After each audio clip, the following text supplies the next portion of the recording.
Hello, this is Kate from Daisy Nails, creating fun, funky and fabulous nails in the comfort of your home. As the title shows, I'm doing another Halloween one, which is a sugar skull on a cat eye background. So I started with Madame Glam's Perfect Black, just a single coat of that because it's pretty opaque and there was a lot going on top of it. So it doesn't need to have double layers just for the strength. 30 seconds in the lamp, and then I went over with the Super Cat Eye Gel from Madame Glam, which, just look at that shine. I love it so much. Doesn't quite have the glittery colours that it shows on the top of the bottle, but hey ho. And then I decided just to do one of those sort of nebula lines across it using the magnet. And then I used Pistachio, Caribbean Sea, and Daddy's Girl, yay, I remembered. I only did this one last night, mind you. Having got back from Yorkshire and straight back into work, it was a bit of a mad dash to get this done. So I started using the Pistachio to do one of the eyes. The eyes I just did as simple circles using the dotting tool. Sort of picture where that circle's going to be. If you can't do that, just use a really faint line of gel polish to make the circle and then go round it with your little dots. Then I used the Daddy's Girl to do the other eye. This was my third attempt at sugar skulls. The first attempt I tried doing with chrome powders, and that just made the nail go black. Sort of a charcoaly grey, because there were so many different colours laid on top of each other. No matter how much I tried to dust them off, it left a bit of a residue. And then the next one I did with stamps, and I just didn't like the way they looked. Okay, so with the nose I went in with the Caribbean Sea, and essentially I did an upside down heart. But rather than doing the dots with this, the one I'm doing up on the top with the Daddy's Girl, I did the traditional heart with doing the two dots and pulling them down. With the nose, I loaded the brush so that it laid a blob down and pulled it up towards the top of the nose. Two different ways to do it. And then with some Caribbean Sea, nice little swirl. It's just a sideways S. This one I think I did in a couple of little movements. There we go, just because it was the other way up. And each time I'm either flashing or putting it straight in for the full 30-second cure, depending on, I think, how I was feeling, what mood I was in at that moment. Right, so perfect white. This is going to make the mouth at the bottom. And there's not a lot of space, so I decided not to do like the full teeth like you often see on the sugar skulls. So I just went across with a single line. 30 seconds, because I wanted that line to be crisp next to the teeth lines, and then just little teeth lines down. As if you, excuse me, I've got a bit of a frog in my throat.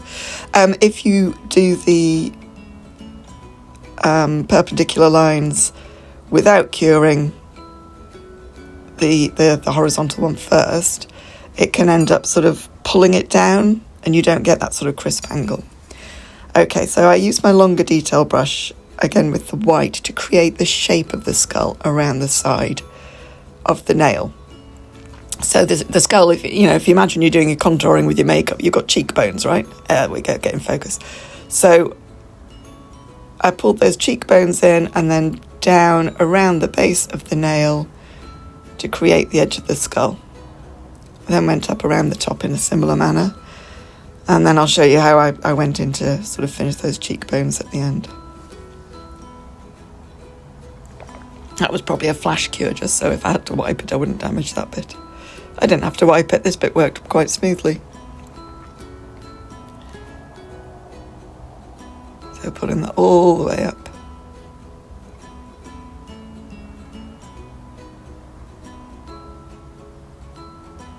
And then just faffing a little bit with that line to get it all nice and even all the way around. Okay, so after that was cured, I then just did these little lines at the edge. Again, the cheekbone lines. If it was in focus, you'd see it better.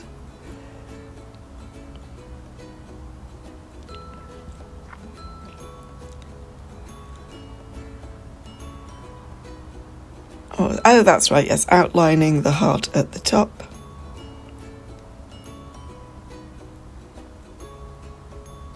And then, oh no, that's right. Okay, so I outlined the heart at the top and then wiped it off and did it again. Hadn't realised that when I was editing it. I usually wouldn't have put both of those in.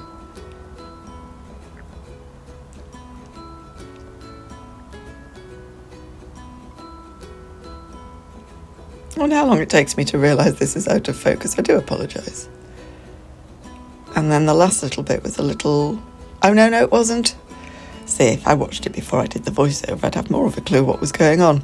The little white dots on top of the green dots just for a little bit of extra... I don't know. Oomph or faffing or pizzazz, who knows what. And then outline the nose. Seriously, Kate. It's blurred. Oh, and I did little lines, didn't I, on the pink eye? Just little green lines between each of the Daddy's Girl dots.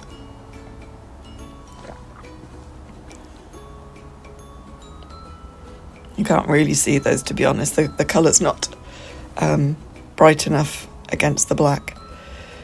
And then the last thing I did was a tiny little white flower on the chin, just because I thought there was a bit of space and I wanted to fill it. Just little dots. Nothing more than that. No pulling the dots out or anything. There we go, and pop that into the lamp. And then I used the velvet top coat. I wanted to try both and see how it looked both. So I do quite like the cat eye with the velvet top coat. So there is it with the velvet. I really like that effect. And then I also went over with the no wipe so you could see how it looks like that as well. And there you go, there it is with the no wipe top coat with a bit of a shine. Thanks for watching. Don't forget to click like and subscribe, and I'll see you another time, okay? Bye.